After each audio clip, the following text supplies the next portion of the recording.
Blessed are those who fear you, O Lord, and walk in your ways. We pray your blessings on this day, but it is too often not you we fear, but the multitude of challenges that confront us. Whether our anxiety is for things political or personal, changes environmental or emotional, upheaval suppositional or spiritual, we too often find that the uncertainty of our days has eclipsed our ability to acknowledge or appreciate your power and authority over every aspect of our lives. Teach us then to walk in your ways, to affirm your majesty over every aspect of our lives. Would that we allow within our own spirits your holiness to transform the hostility, your kindness every cruelty, your love every malevolence. Blessed are those who fear the Lord. May this day and all the days of our lives receive your blessing, that the work of our hands may prosper. In your merciful name we pray. Amen. So motivated. The chair has examined the journal of the last day's proceedings and announces to the House the approval thereof. Pursuant to Clause 1 of Rule 1, the journal stands approved. The Pledge of Allegiance will be led by the gentleman from California, Mr. Kahana. I pledge allegiance to the flag of the United States of America and to the republic for which it stands, one nation, under God, indivisible, with liberty and justice for all. The chair will entertain up to five requests for 1 minute speeches on each side of the aisle. For what purpose does the gentleman from Colorado seek recognition? Mr. Speaker, I ask unanimous consent to address the House for 1 minute and to revise and extend my remarks. Without objection, the gentleman is recognized for 1 minute.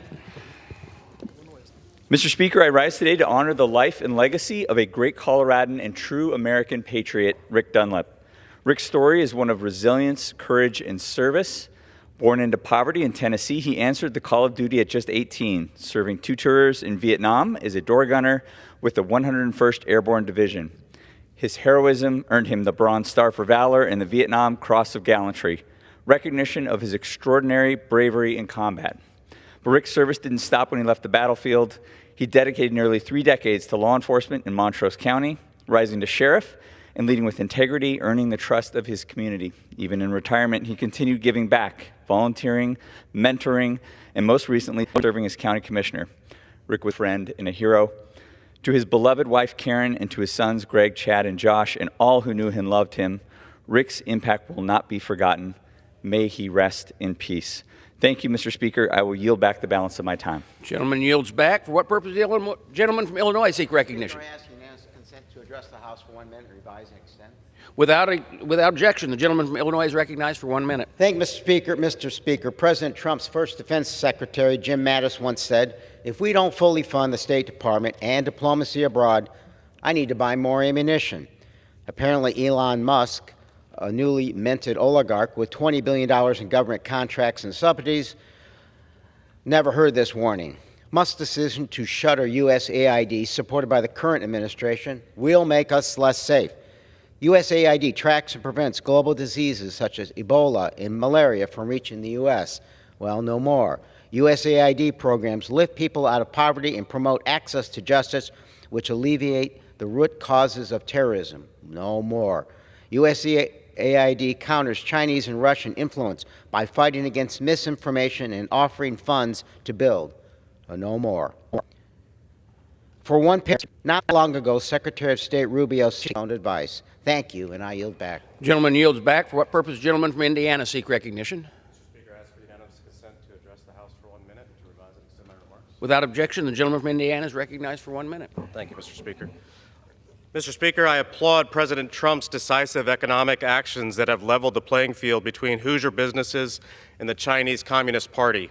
The CCP has taken advantage of hardworking Hoosiers by engaging in currency manipulation, undermining our manufacturing sector, and buying American farmland in an attempt to control our agricultural future. For too long, the CCP has used the exchange rate of their currency as a dagger to be hidden under the cloak of what they describe as fair trade practices. They bought great American companies like Smithfield and masqueraded as a friendly neighborhood face while silently gutting the already hemorrhaging mom-and-pop pork operations that are important to America's future and food supply. And to top it off, they tried to deal a lethal blow to the third largest industry in my state by attempting to purchase multiple Indiana steel mills. Enough is enough. Trump has sent a clear message that America is finished with allowing the CCP to evade U.S. tariffs. Hoosiers don't want the CCP to control our farmland or our markets. It's time to change the unacceptable status quo that has taken hold and put America, not China, first. I yield back. The gentleman yields back. For what purpose does the gentleman from North Carolina seek recognition? Mr. Speaker, I ask for unanimous consent to address the House for 1 minute to revise and extend. The gentleman from North Carolina, without objection, is recognized for 1 minute. Mr. Speaker, I rise to voice my unwavering support for the hardworking farmers of eastern North Carolina who are facing enormous challenges. Inflation continues to cast a shadow over our agriculture community with input costs such as seeds, fertilizer, and equipment. In our state, many farmers have experienced crop losses resulting from drought conditions and Hurricane Helene. It's hard to catch a break as labor costs continue rising, making it increasingly difficult for farmers to maintain their operations and livelihoods. We cannot overlook the well-known effects that tariffs have on our agriculture communities. They hurt farmers' bottom lines and limit market access. Congress must pass a farm bill that meets the needs of farmers, consumers, and rural communities. We must respond not just with our words, but with deeds. Thank you, Mr. Speaker. I yield back. Gentleman yields back. For what purpose? Gentlewoman from Texas seek recognition.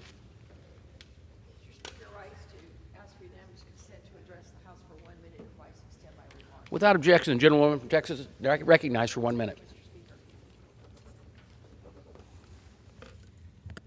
Mr. Speaker, let's be clear why we have the Consumer Financial Protection Bureau. It's not some fancy agency. They just simply defend hardworking people. They are the consumer's watchdog. Think about it, 21 billion back in people's pockets who were cheated by big banks and corporations. 360 million recovered for veterans who were the victims of fraud. And starting this year, Americans will save $11 billion a year without bank overdraft fees. And now, Republicans are letting the president and Elon Musk burn it down. And for what? For the banks? For large corporations? For their billionaire buddies? You don't get to pander to working people while doing the bank's dirty work. We must protect the Consumer Financial Protection Bureau. We must protect the consumer's watchdog. We must put people's pocketbooks over billionaires and their buddies. I yield back. Gentlewoman yields back. For what purpose? Gentlewoman from California seek recognition. Mr. Speaker, I rise to address the House for 1 minute and to revise and extend my remarks. Without objection, the gentlewoman from California is recognized for 1 minute. Thank you, Mr. Speaker. I rise to congratulate Santiago Canyon College for 25 years of providing quality, affordable educational opportunities to students across Southern California. Santiago Canyon College in Orange, in my district, offers one of the largest community college adult education programs in California with over 60 career training certificates. From nurses and teachers to accountants and medical assistants, the top-notch apprenticeship programs at Santiago Canyon are helping students of all backgrounds learn the skills to get the jobs and contribute to our communities. I want to congratulate Santiago Canyon College President Jeannie Kim, faculty and staff and students on this outstanding achievement, and I can't wait to see what's ahead for the next 25 years. Go Hawks! With that, I yield back. Yields back. For what purpose? Gentlewoman from Pennsylvania seek recognition. Mr. Speaker, I ask unanimous consent to address the House for 1 minute and to revise and extend my remarks. Without objection, the gentlewoman from Pennsylvania is recognized for 1 minute. Mr. Speaker, for the uninsured, the working poor, Medicaid recipients, and rural communities, Health care is hard to find. Yet for 60 years, community health centers, or CHCs, have cared for people who would go otherwise unseen and untreated. In Pennsylvania, that's more than 1 million people, including 280,000 children, nearly 140,000 seniors, almost 15,000 veterans, and about 14,000 agricultural workers receiving affordable and comprehensive care. In my district, the community health centers and dental centers serve 4 sites in Bartow, Boyertown, Norristown, and Pottstown. Some of our most vulnerable, those with no health insurance, struggling with addiction or homelessness, have no hope. Importantly, CHC offers not just primary care, but preventative care, a critical aspect of our health care system. Not only is it cost-effective, it's compassionate and giving that hope. In Pennsylvania, thousands of doctors, nurses, behavioral specialists, and more show up every day for those most in need. They're not in it for the money, they're in it for the love of neighbor. Thank you, and I yield back. The gentlewoman yields back. For what purpose, gentleman from California seek recognition? Mr. Speaker, I'd like to address the House for 1 minute. Without objection, the gentleman from California is recognized for 1 minute. Mr. Speaker, not since Abraham Lincoln suspended habeas corpus at the height of the Civil War has a president defied the United States Supreme Court. Yet Vice President Vance has called for President Trump to, quote, fire every civil servant in the administrative state. And when the courts stop you, Vice President Vance says, go like Andrew Jackson did and say the court has made its ruling, now try to enforce it. Perhaps the Vice President doesn't know the history that Andrew Jackson's defiance of the Supreme Court led to the forcible removal of Native Americans and a trail of tears and shame for the country. But it is black letter law. Vice President Vance, go back to Yale Law School where both of us studied. Article 2 has the president administrating the law. Article 3 have the courts saying what the law is. That has been the bipartisan consensus that even Richard Nixon understood. It is dangerous for you to call on the president to defy the Supreme Court.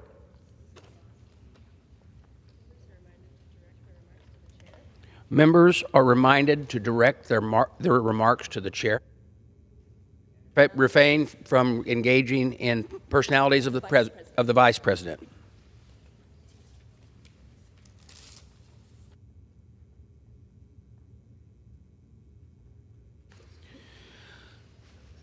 For what purpose does the gentleman from California, Mr. McClintock, seek recognition? Mr. Speaker, pursuant to House Resolution 5, I call up H.R. 35 and ask for its immediate consideration in the House. The clerk will report the title of the bill. H.R. 35, a bill to impose criminal and immigration penalties for intentionally fleeing or pursuing federal officer while operating a motor vehicle. Pursuant to House Resolution 5, the bill is considered read. The bill shall be debated for 1 hour, equally divided and controlled by the majority leader and minority leader of the respective designees, or their respective designees. The gentleman from California, Mr. McClintock, and the gentleman from Maryland, Mr. Raskin, each will control 30 minutes. The chair now recognizes the gentleman from California, Mr. McClintock. Thank you, Mr. Speaker. I'd ask unanimous consent that all members may have 5 legislative days in which to revise and extend their remarks and to insert extraneous material on H.R. 35. Without objection. And I yield myself such time as I may consider. The gentleman is recognized. Mr. Speaker, one of the great tragedies that came of the Democrats' 4 years of open border policies was the number of fatalities of American women and drug smugglers and illegal aliens who poured across our southern border. The Democrats' open border policies incentivized and encouraged these tragedies by creating the conditions that made these deadly high-speed chases commonplace.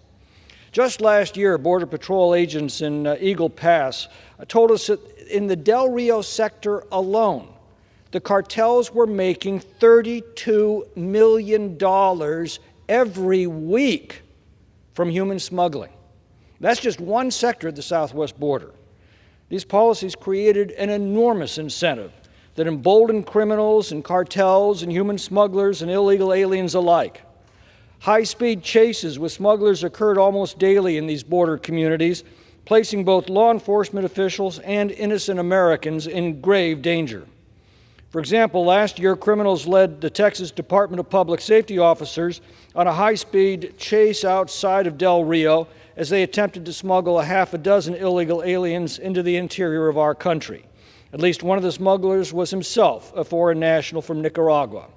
Amazingly, the Biden-Harris administration rewarded this criminal alien with a work authorization.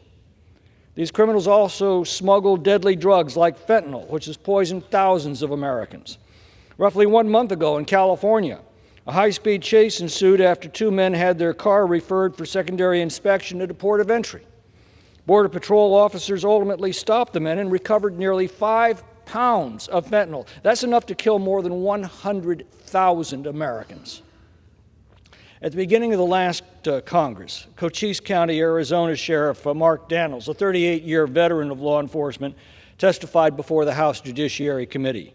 Sheriff Daniels had her own 65th birthday party by an individual who was invading law enforcement while smuggling illegal aliens. She'd hoped to enjoy some time at the party with her son, who was receiving treatment for stage 4 cancer. According to Sheriff Daniels, the criminal who caused the crash was smuggling illegal aliens when he fled from law enforcement officers, blew through a red light, and crashed into Wanda's car, cutting it in half and instantly killing her. These dangerous car crashes kill our law enforcement heroes as well. On December 7, 2022, and he left for work. His family would never see him again. He was killed later that day in Mission, Texas, doing his job, trying to protect our country. A group of illegal aliens led him on a high-speed chase that ended in a fatal wreck that took his life. Authorities do not have the tools to fully prosecute and punish these criminals. Currently, the failure to yield to a Border Patrol agent or any other law enforcement officer assisting Border Patrol is not explicitly criminalized under federal law. At the same time, there are no specific immigration consequences for foreign nationals, including illegal aliens, who intentionally evade the Border Patrol. In other words, criminals and foreign nationals have little incentive not to evade them. On November 5th, the American people sent a strong message to the world. There is only one pathway into the United States, and that is we will no longer tolerate those who evade our law enforcement officers who are upholding those laws. H.R. 35 is named in honor and in memory of Agent Gonzalez. It ensures that those who endanger border communities and law enforcement officers by failing to yield to Border Patrol agents will face meaningful consequences, ensuring these illegal aliens can be prosecuted and will be ineligible for immigration relief under our laws. This legislation also provides escalating criminal penalties for if the evasion results in serious bodily injury or death to another person. Now, last session, this bill passed on a bipartisan basis, a common-sense measure. Taking their cue, Senate Democrats refused to take it up last year. That's inexplicable to me. I don't understand that. But I hope that today, after Democrats have had time to reflect on the matter, especially in light of the decisive verdict of the American people last November, that more of our Democratic colleagues will have seen the light and will join us in protecting the American people from these dangerous criminals and cartels and human smugglers. I want to thank Arizona Representative Juan Ciscomoni for his leadership on this bill, and I reserve the balance of my time. The gentleman from California reserves. The gentleman from Maryland is recognized. And thank you, Mr. Speaker. I yield myself such time as I may consume. The gentleman is recognized. Mr. Speaker, I begin with an urgent constitutional public service announcement based on millions of calls and messages that have been flooding Congress. There is a serial constitutional violator at large right now in the District of Columbia, whose overall project to dismantle our Constitution and rule of law is now the target or subject of at least a dozen different federal court temporary restraining orders and preliminary injunctions across the land, and also faces emergency civil actions in dozens of other courts and jurisdictions. The suspect has been described as a very evil individual by Steve Bannon, and has been operating in clandestine fashion with a night crew of computer hacking juvenile associates, one of whom goes by the alias of Big Balls, and another one they call The Kid, who has been known to post racist and anti-Semitic provocations online. The accelerating spree of constitutional offenses alarming the nation involves dozens of episodes of computer fraud and data theft affecting potentially 300 million Americans and escalating threats against congressionally created federal agencies serving the people, from NIH to the National Weather Service to NOAA to the Department of Justice, public workers, teachers and students, prosecutors of cop-assaulting criminals and seditious conspirators against our government, FBI agents, and anyone who depends on Social Security, Medicare, Medicaid, or any other computerized public payment system. The apparent ringleader of all the constitutional mayhem is a reported father of 12, a formerly deportable undocumented immigrant who worked illegally in the country and is apparently part of a loose network of Silicon Valley billionaires who oppose American constitutional democracy and openly favor creation of a monarchical techno-state under their control. The suspect was seen yesterday in the vicinity of 1600 Pennsylvania Avenue Northwest and is known to have been consorting as recently as a few days ago with a convicted felon from New York. Described as the richest person in the world, the suspect is both a government contractor with billions of dollars in defense contracts, and we learned yesterday $400 million slated from the State Department for some of his armored Tesla vehicles. And also, he is a part-time government worker whose many taxpayer-supported businesses are being investigated, fined, or sued by numerous federal agencies, including the Department of Transportation, the National Labor Relations Board, the Department of Justice, the Consumer Financial Protection Bureau, and the Securities and Exchange Commission. The suspect has allegedly been working to seize control over several of these same agencies to shut them down, which would presumably terminate all of the relevant threatening investigations. The public has never received from the suspect any ethics disclosure forms required of all federal workers, nor any conflict of interest waiver to resolve his glaring conflicts of interest. The suspect spent his formative years in apartheid South Africa and has been known to post racist and anti-Semitic material and to engage in a Nazi salute in public. Steve Bannon calls him a truly evil individual. The ringleader and his associates, sometimes called the Muscovites, have been seen by numerous federal workers violating the separation of powers and the spending clause, usurping the powers of this body, trampling the civil service laws, and violating the rights of both his federal and corporate workers. The suspect, his sponsors, and accomplices should be considered dangerous to the constitutional rights, freedoms, and institutions of the people, as well as their property, their jobs, and their livelihoods. If you know anything about the situation and you're a Republican member, please get in touch immediately with the Democrats so we can form a majority to stop this unprecedented attack on the Constitution and American law and order before we end up like apartheid South Africa or Orban's Hungary or Putin's Russia. Now, back to our regularly scheduled program where we avoid the constitutional crisis overtaking the first and greatest multiracial, multi-ethnic constitutional democracy on earth and instead pass completely redundant, unnecessary and sloppily drafted laws that allow us to vote against immigrants, whether documented or undocumented, as Elon Musk was, without either engaging in comprehensive immigration reform or fixing the border.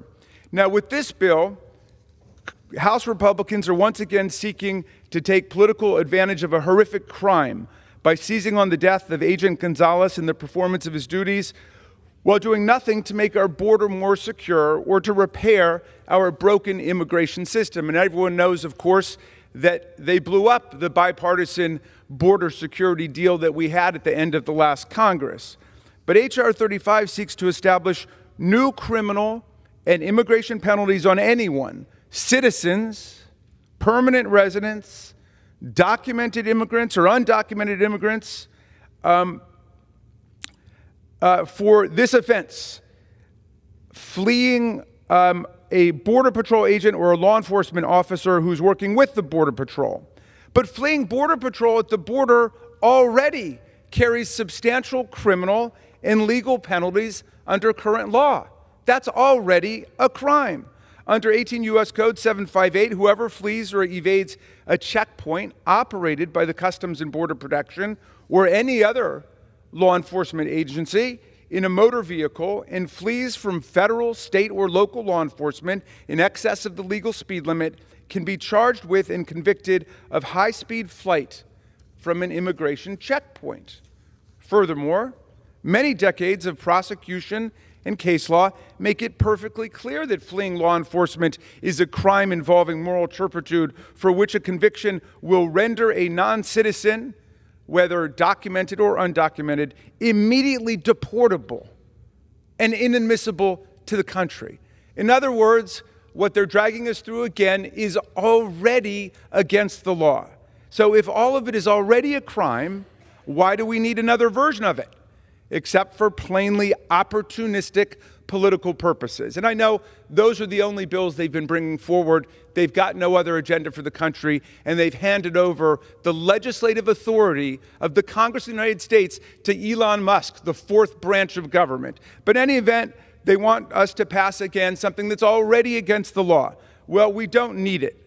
And in fact, this characteristically poorly drafted pile-on bill is so poorly drafted this time that it could subject not just undocumented people, not just permanent residents, but American citizens to prison sentences for conduct that the vast majority of Americans would not even recognize as a crime at all and would not see as a crime.